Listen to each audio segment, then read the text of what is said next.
नमस्कार दोस्तों, एक बार फिर से स्वागत है आप सबों का आपका अपना चैनल नाग पूर्णिमा फाउंडेशन में।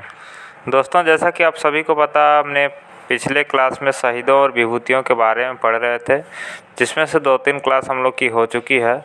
और आज हम लोग जानने का कोशिश करेंगे दुखन शाही मानकी, रुदु मुंडा और कोंता मुंडा के बारे में, जिन्हें तमाड़ आंदोलन के नायक भी कहा जाता है।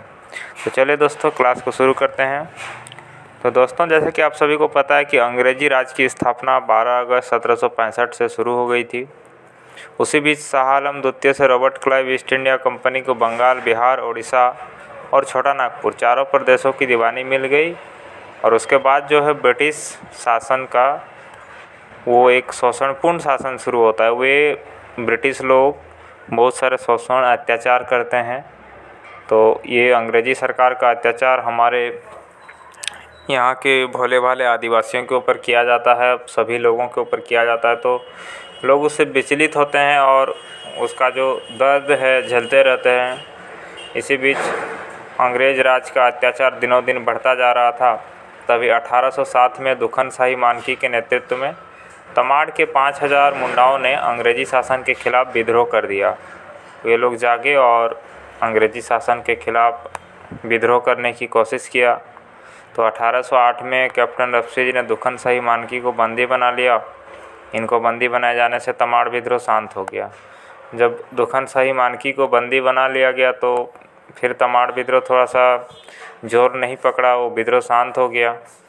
उसी बीच विद्रोह का आग जो है वो बोला जाए तो एक तरह से अंदर से बुझी नहीं थी, लेकिन बाकी लोग जो है डर से वे अंग्रेज़ अधिकारियों को एक चेताना चाहते थे, उनसे लड़ना चाहते थे। लेकिन उनके अंदर जब दुखन शाही मानकी को बंदी बना लिया तो थोड़ा सा एक विचार करने के लिए वो लोग शांत हो गए। 1812 में फिर से मुंडाओं ने विद्रोह के लिए तैयार हुआ। 1812 का समय था, उस समय सारे लोग मिलकर फिर से विद्रोह करने की तैयारी की। और 1819-20 में रुदु मुंडा और कोंता मुंडा के नेतृत्व में मुंडाओं का तीसरा विद्रोह शुरू हुआ। यह विद्रोह इतना भयानक था कि अंग्रेज़ जो अफसर है लेफ्टिनेंट बोलू, अपनी सेना की सहायता से बड़ी कठिनाई से बच सका। इस समय हमारे जो मुंडा लोग थे वे लोग हार नहीं मानने वाले थे। उनका विद्रोह बहुत ज़ोर पकड़ चुका था और वे लोग चाहते थे कि जो हमारे ऊपर अत्याचार जुल्म हो रहे उससे हम लोग कैसे बचे, उसके लिए हम लोग को जागृत होना पड़ेगा, विद्रोह करना ही पड़ेगा। तो उन्होंने 1819-20 में रुदु मुंडा और कोंता मुंडा के नेतृत्व में यह उनका तीसरा विद्रोह शुरुआत हुआ था। इस तमाड़ विद्रोह के मूल कारण के बारे में कर्नल डाल्टन ने अपने शब्दों में वर्णित किया है कि मुंडाओं को अंग्रेजी शासन व्यवस्था से किसी प्रकार का लाभ नहीं मिल रहा था, यह भी एक कारण हो सकता है।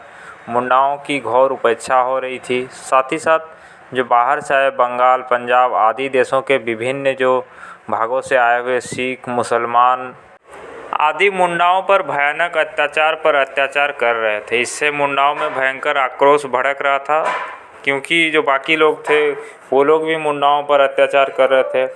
और तमाड़ विद्रोह को मुंडाओं का विद्रोह भी कहा जाता है। इसके सबसे प्रभावशाली नायक थे कोंता मुंडा। इसी कारण इसे कोंता मुंडा का आंदोलन भी कहा गया है। छोटा नागपुर में सभी विद्रोह के मूल कारण एक ही थे। अगर देखा जाए तो झारखंड के जितने भी विद्रोह हुए हैं उनका आप सभी को पता है कि मेन रीज़न एक ही था, जो अंग्रेज़ों का इस तरह से रवैया था और दुर्भाग्यपूर्ण शासन था। इसी की वजह से ज़्यादातर विद्रोह हुए। सूत्र रूप में कहें तो धन, धरती, धर्म, धाक, इज्जत की लूट ही विद्रोह के आधार बने।